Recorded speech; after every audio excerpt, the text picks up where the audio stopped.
আজকে হচ্ছে শনিবার। তো বন্ধুরা এটা হচ্ছে শনিবারের সকাল। সুপ্রভাত বন্ধুরা, কেমন আছো তোমরা সবাই? আশা করি খুব ভালো আছো, আমি অনেক ভালো আছি। ববিতা মণ্ডল ব্লগে আমি ববিতা, আমার চ্যানেলে নতুন দিন নতুন একটা ভিডিওতে সবাইকে ওয়েলকাম।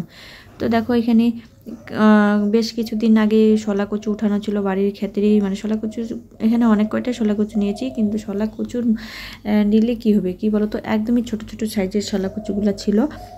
তো এখানে অনেক মানে শুকিয়েও গেছিলো শলা কচুগুলো। তো ভাবছি কয়েকদিন ধরে যে এগুলোকে আমি ভাজা করব। শলা কচু ভাজা কিন্তু দারুণ লাগে খেতে, আর বাটা খেতেও কিন্তু মানে খুবই ভালো লাগে। তো এখানে দেখো এই যে সাথে অর্ধেকটা বাঁধাকপি ছিল, তো এই বাঁধাকপিটাও কিন্তু আমি বড়া করব, তার জন্য আমি কাইটে পরিষ্কার করে লবণ দিয়ে চটকায় নিয়ে নিলাম। আর এই দেখো নারিকেলের মতো পাক দিচ্ছে আঁচ কমিয়ে, মানে দেখে কি সফট মনে হচ্ছে না, ওটা না খেতে দারুণ। তো আমার ঘরের অবস্থা খুবই খারাপ, পরিষ্কার করতে হবে। তো চলো বন্ধুরা, আবার তোমাদের সঙ্গে পরে দেখা হচ্ছে। আজকে পূজা দিতে দিতে সত্যি বন্ধুরা দেরি হয়ে গেছে, অনেকটাই দেরি হয়ে গেছে। তো এই দেখো পূজা দিয়ে এদিকে পূজা দিতে দিতে দেরি হয়েছিল দেখে রাজদীপকে বলছিলাম প্রেসারে ডালটা বসিয়ে দিতে। তো আইসে আমি ডালটা ফোড়ন দিলাম, আর দেখো বড়া ভাজতেছি। দুপুরে আর কিছু করব না, ওই সকালবেলা ওই শলা কচুর ভাজা আর বড়া ভাজা, আলু সিদ্ধ, তো ওই দিয়ে খাওয়া হচ্ছে। তো দেখো এখন সিম দিয়ে ডাল করলাম, আর দেখো বড়াগুলো ভাজলাম, মানে মাখানোই ছিল। আর আলু ভাজবো, এই দিয়ে দুপুরে খাওয়া হয়ে যাবে।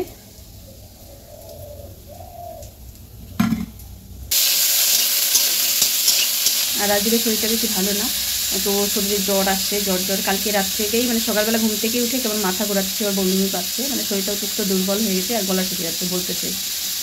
তো এই জন্য বারে বারে করে জল খাচ্ছে।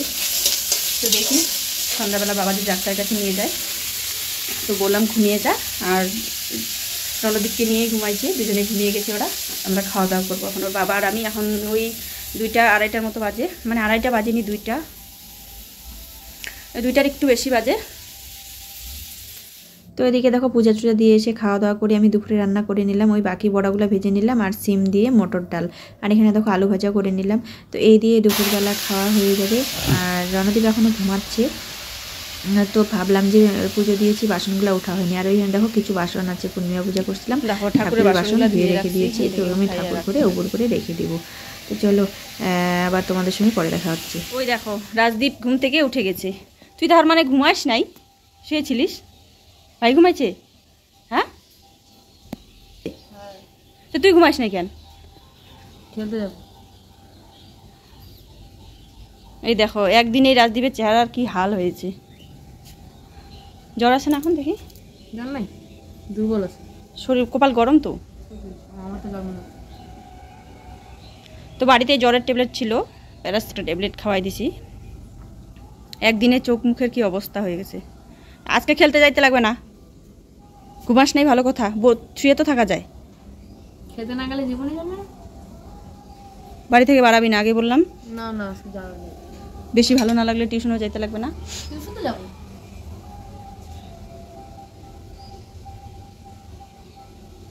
রান্নাবাড়ি শেষ করে, যেহেতু আজকে শনিবার নিরামিষ রান্না করছি সব কিছুই, তো হাত মুখ ধুয়ে এসে ভাবলাম যে ঠাকুরের বাসনগুলো উঠিয়ে নিই।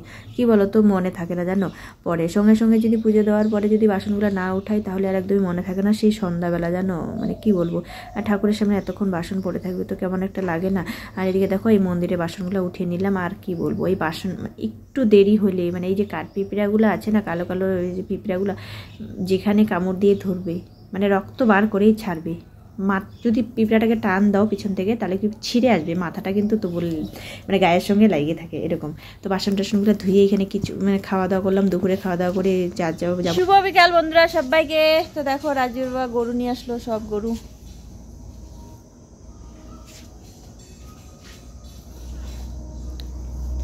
তো এখন কয়টা বাজে? এখন দেখো এখন 4:45 বাজে, ছোট দিনের বেলা দেখো, মানে একটু পরে সন্ধ্যা লেগে যাবে। আর বড় দিনের বেলায় 5টা মানে অনেকটা বেলা, মানে সূর্য তখনও থাকে, অনেকটা রোদ থাকে, তাই না বলো?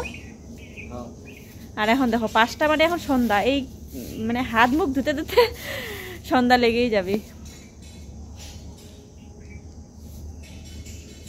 ওই বালতির জলটা আবার রাজদীপ দিয়ে দিচ্ছে নাকি? ওটা বাছুরেরই জল ছিল।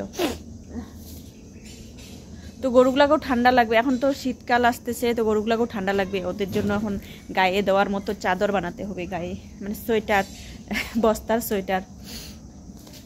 না, গত বছরে যেগুলো ছিল সেখানে বৃষ্টির মধ্যে নষ্ট হয়ে গেছে। তো এখন তো মানে সেরকম ঠান্ডা এখনও পড়েনি, কিন্তু লাগবে এখন।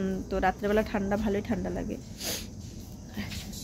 তো চলো, কিছু কাপড় আছে, দেখো মা আর বাবা গেছে কীর্তনে, তো কাপড়গুলো ছটপট করে উঠিয়ে রাখি। অন্যদীপ এখনো ঘুম থেকে উঠেনি, রাজদীপ খেলতে গেছে। হ্যাঁ হ্যাঁ, তা আমি কি করে বানাবো ওটা? পাঠশালা পাঠশালা পাঠশালা আছে না আজকে বললো, আজকে হুলদার। ও আজকে তো মাস শেষ।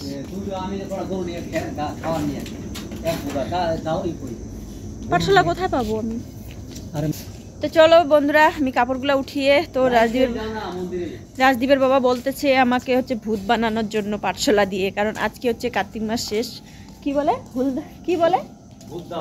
ভূত দাবড়ানো, মানে যত ভূত আপদ বানিয়েছে সব দাবড়ানো, মানে ভূতকে ভাগাতে হবে। এই যে বললাম, দেখো তোমাদের সঙ্গে কথা বলতে বলতে কিন্তু সন্ধ্যা লেগেই গেল।